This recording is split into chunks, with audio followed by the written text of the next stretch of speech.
Right, welcome to this tutorial. It's more of a walkthrough here. I'm just going to run through how I made these banners for my Onager Dunecrawlers for the Adeptus Mechanicus.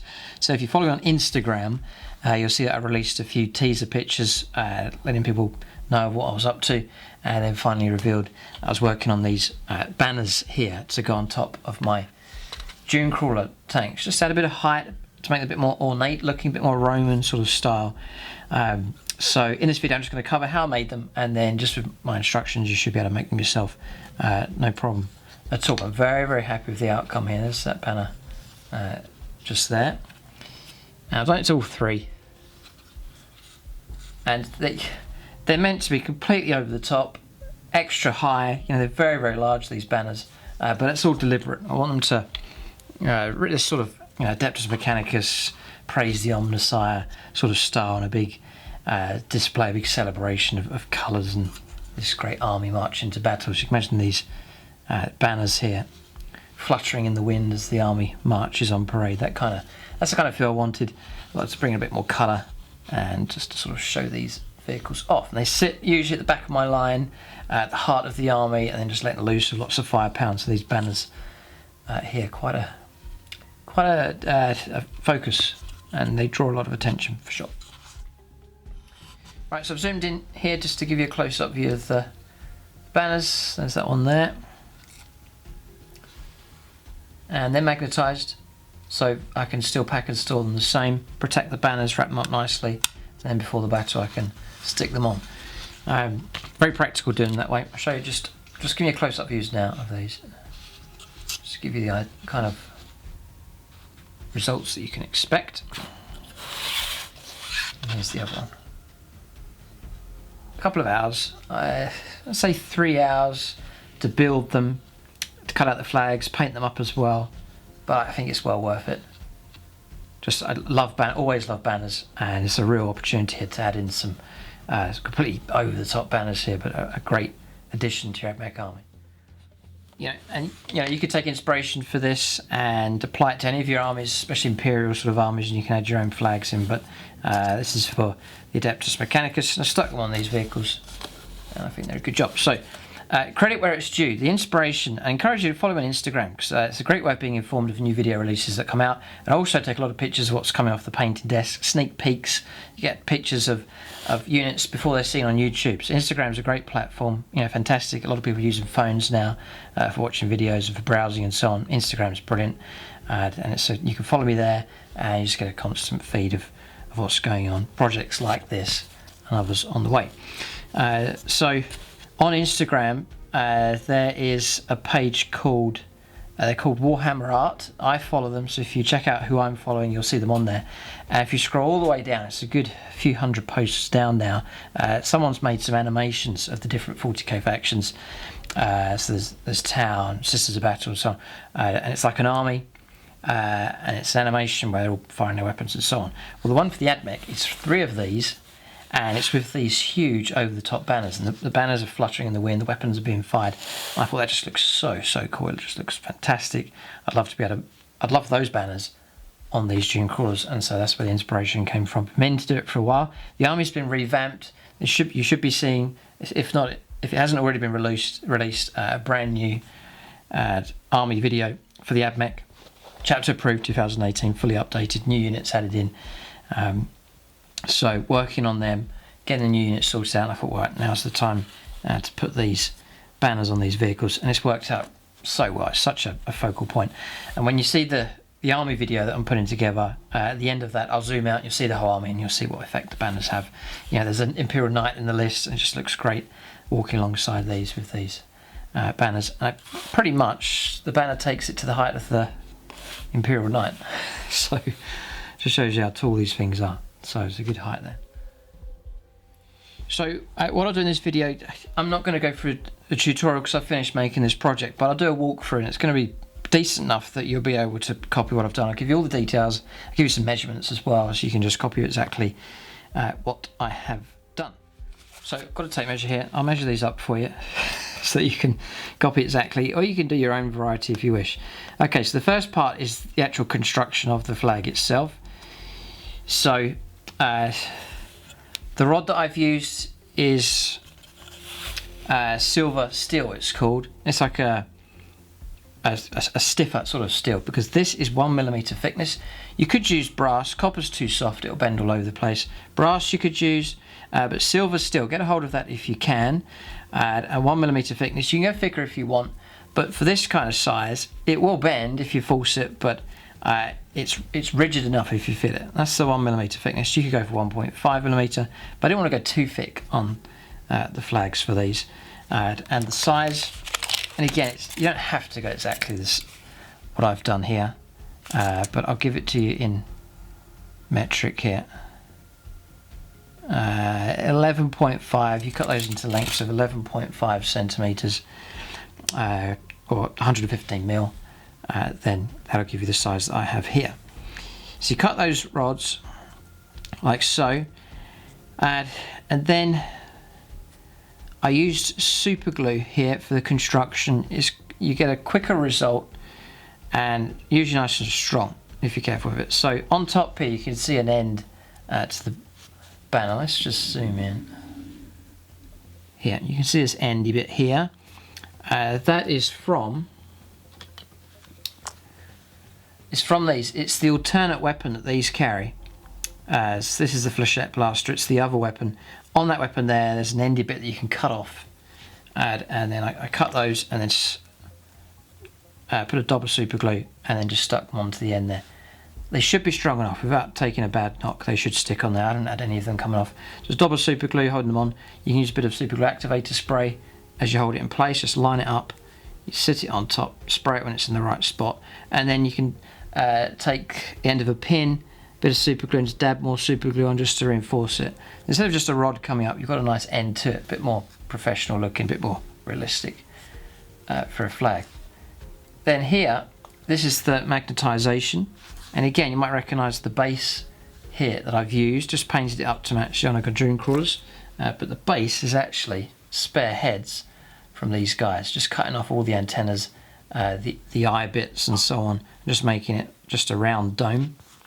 And that gives you something like that. I kept the ridge, the trim running around, but trimmed all of it off, tidied it up, then with a drill, just drilled through, ready for the rod to go in.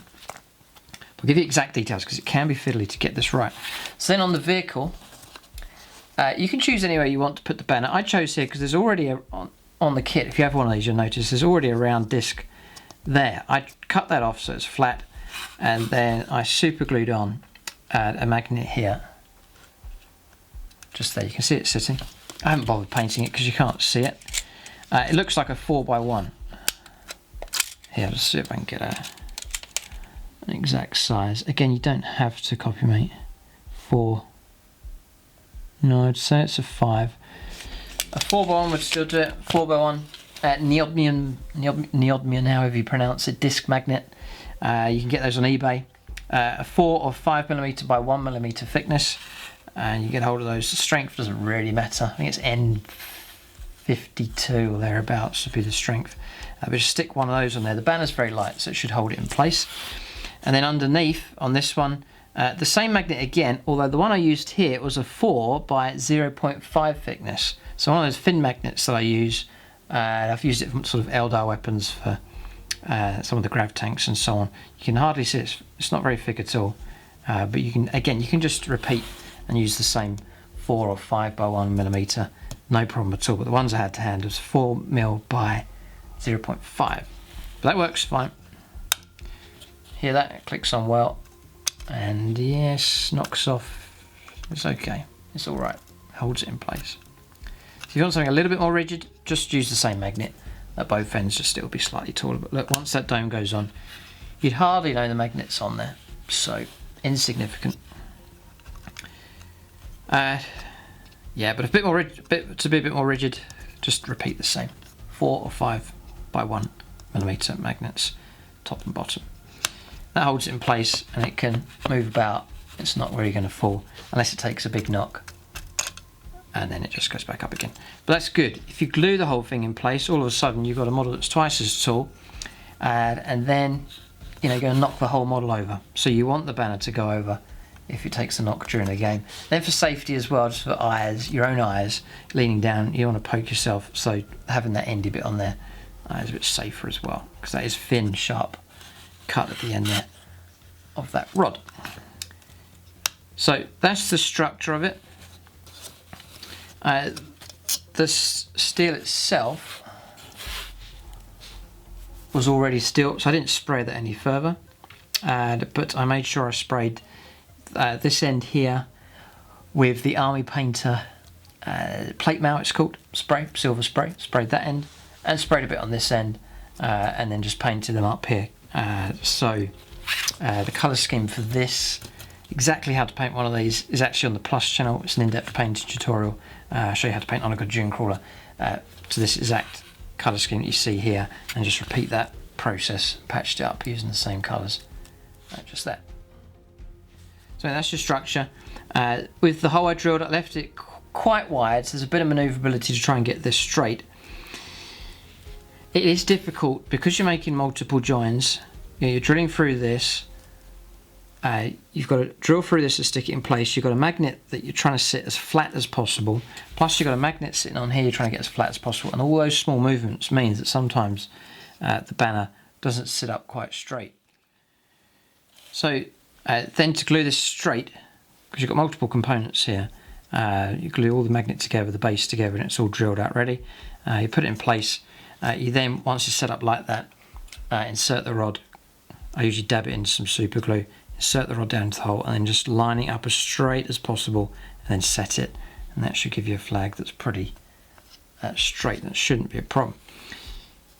If it does sit, and when you see it lined up, see this one leans. If the flag's this way around, I'll zoom out so you can see. See if I put my flag there, it's leaning right over.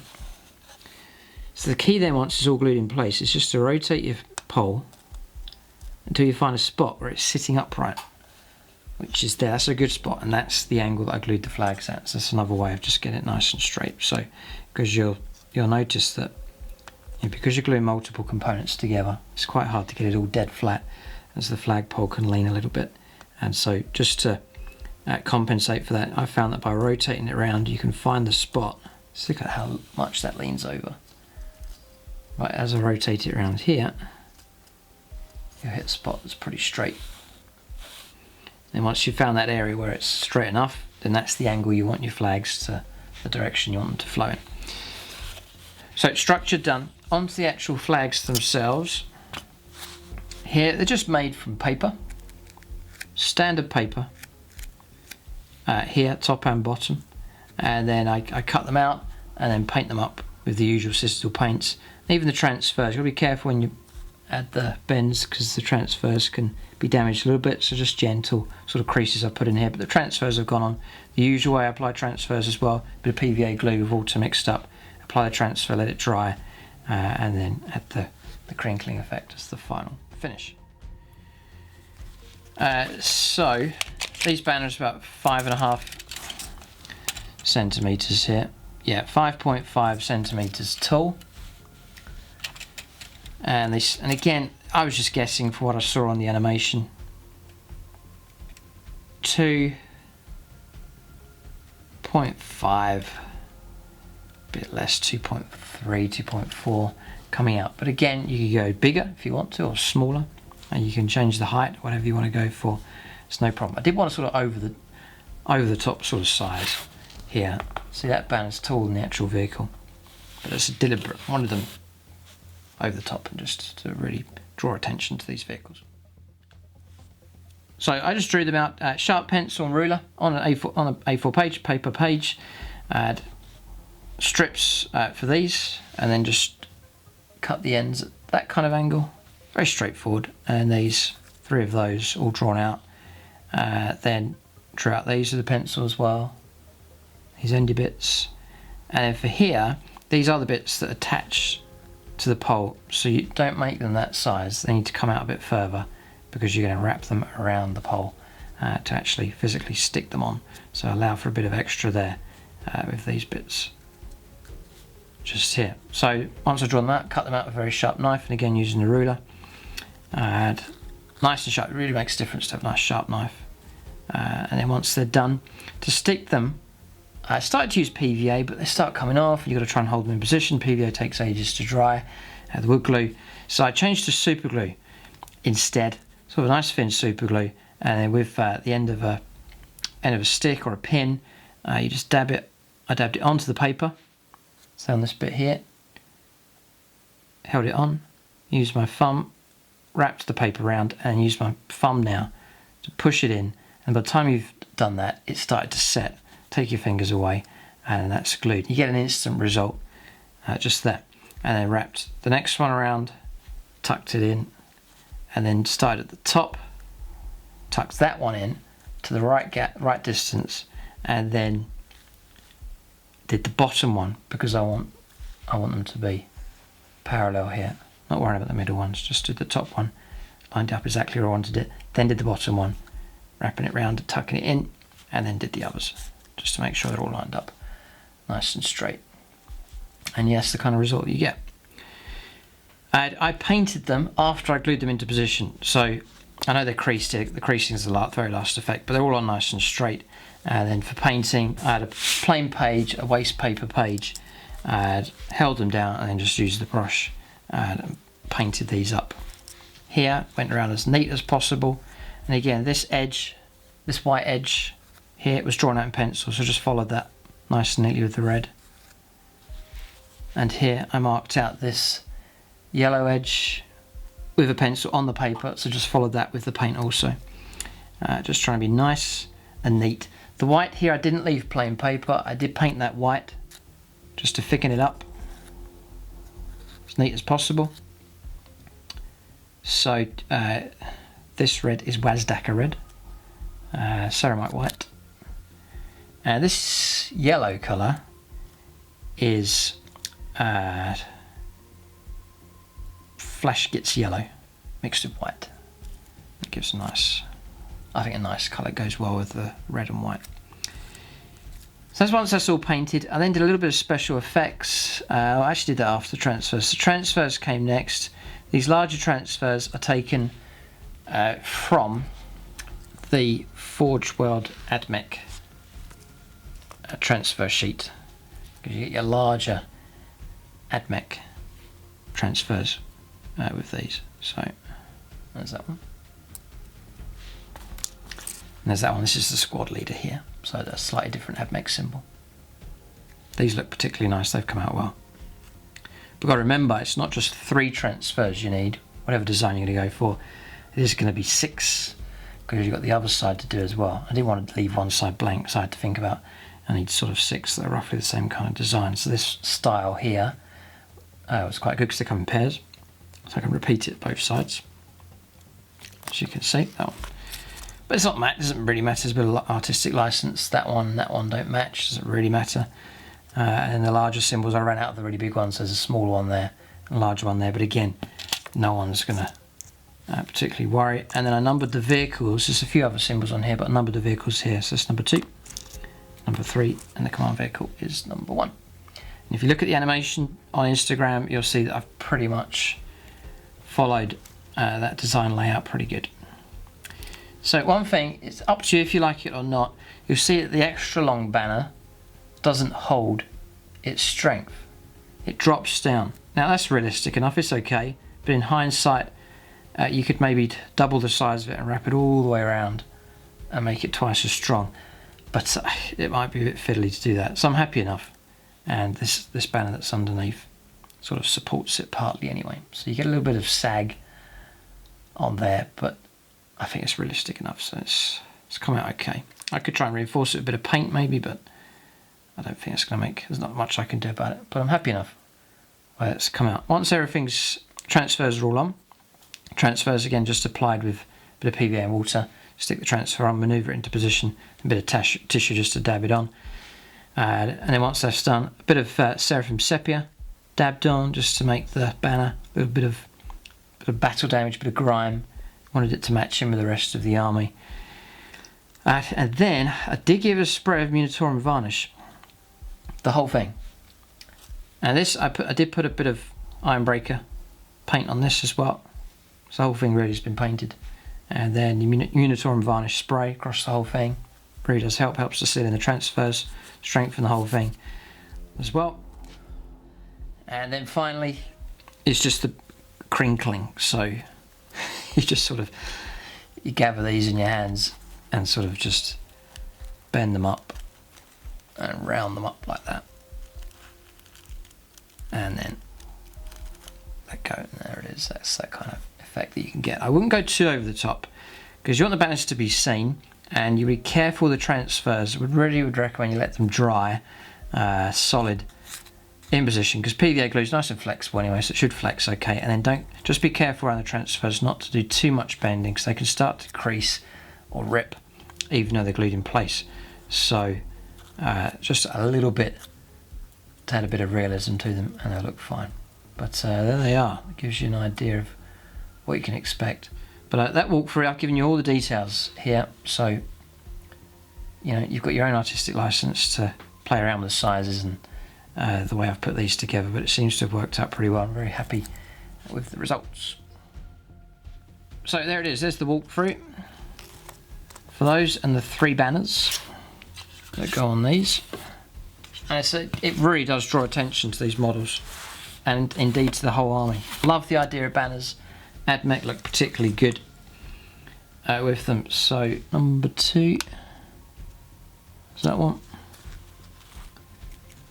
This is number 1, this is the command vehicle, or the leader of the squadron. And then there's number 2, number 3, model number 3, just there. And that gives you an idea. It's hard to see them on camera because they're so big, these banners, but marching across the table, marching to war, quite a focal point on the battlefield. So by all means, copy what I've done here. I hope it works out for you and you're able to put together some great looking banners for your Adeptus Mechanicus force. And you know, you can expand this out, you can give these kind of banners. One idea I was thinking was squad leaders on these, just to have a smaller version of the banner, just a smaller one. Just insert it on the base and have that fluttering in the wind. It could be an idea, you could go for that. You could make objective markers or deployment zone markers with these banners, all sorts of things you could do. You can even add a bit more decoration to an Ad Mech Imperial Knight perhaps, something like that. So there's certainly scope for expanding these out onto different units within the Adeptus Mechanicus force, or indeed you can add these kind of banners to any of the armies, you know, Space Marines, Astra Militarum, you can add your own banners, and really, I think it's a great effect. So I hope that video's a help. Look out for more terrain and tutorial videos, walkthrough videos, just to help you with your own armies that you're putting together. Thanks for watching, and check me out on Instagram, follow along, and you get updates and pictures and sneak peeks on there as well. And tune in next time.